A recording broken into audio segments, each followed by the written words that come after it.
Welcome back. Well, when you live livestock in Nebraska, you know, they take regular care. When it comes to owning an alpaca, well, once a year getting the job gets done, it gets a little more challenging. And our Good Life guy, Brian Gnuse, joins us now to talk about alpaca shearing season. Didn't know there was such a thing. Well, as you said, they were shearing away. They only do it once a year. It's not an easy job, but it absolutely has to be done. So we'll dive on in here. I traveled to Arapahoe to Alpaca Ranch. The owner there teamed up with Butterfield Alpaca Ranch from Republican City. In this segment of All in a Day's Work, we see the two brought in some professionals to help on shearing day. River! Jody Walbridge calls her herd for a snack. Come on. This bouncy crew she describes as big cats might not have been quite so excited had they known what they were in for on this day. Alpaca owners say shearing time is always the most stressful time for animals and their owners. I can't see with all your hair, buddy. We'll take care of that problem today. The first job was putting halters on them that they don't normally wear. Here you go. But when the shearers arrive, the real work begins. It's like every day is a new adventure, really, because new animals. So I'm the wrangler, so I'm always trying to have an animal on the mat, and then me and the head man will take one down gently, get it down there secured, and then have him ready for the shearer so that it can just keep the flow. This shearing crew has traveled across 14 different states, covering 9,000 miles, and they're not done yet. It's only 3 months, so I've kind of just lost track of where we are. Like, I didn't even know we were in Nebraska until yesterday. Stay in a hotel every night and just travel around, work about 12 to 14-hour days and drive a lot, work a lot. But yeah, it's a pretty full-on season. The shearing season runs from April through June. For alpaca owners, having professionals help means this very challenging time is a lot easier.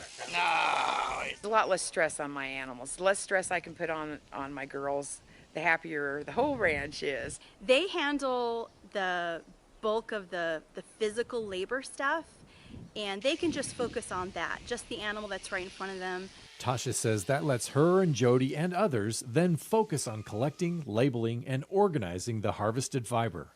Someone who's first experiencing shearing of an alpaca, it can be kind of traumatic. The whole idea of restraining them and keeping them on the ground looks mean.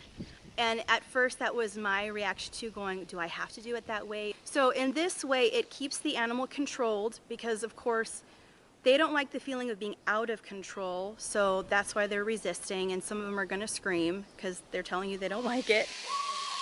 She says the restraints protect the animal from flopping around and hurting themselves or the workers, reduce nicks while cutting, and help the shearer get a better product. Shearing day, always an adventure. You never quite know how things are going to go, but in the end, the job gets done. You just kind of get prepared that it's going to be a dirty, sweaty day. But when you have the right shearing crew, it doesn't have to be long. So when people are like, find out that I shear alpacas, they're like, just think it's completely crazy, which it is, but yeah, pretty unusual. Once they get shaved, they're like, this is great.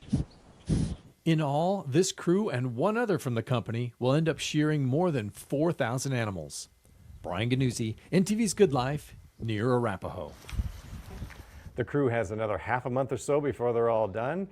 Then they'll go back to doing their other jobs. Josh goes back to Kansas, Jaden goes to Montana, and Nate, who we didn't talk to, but we saw, goes back to Wisconsin. So the crew is spread from all over the place. They bring them in, and then they travel around and just live like nomads, shearing animals. So, yeah. That was thick fur. Is it called fur or wool, or what's the fiber? Fiber. Yep. Thick fiber. Yeah, as we'll see, there's 5 inches of fiber on them in some places, and so they are ready to enjoy summer now. So. Yeah, well, who wouldn't after getting shaved like that? I mean, fresh cut.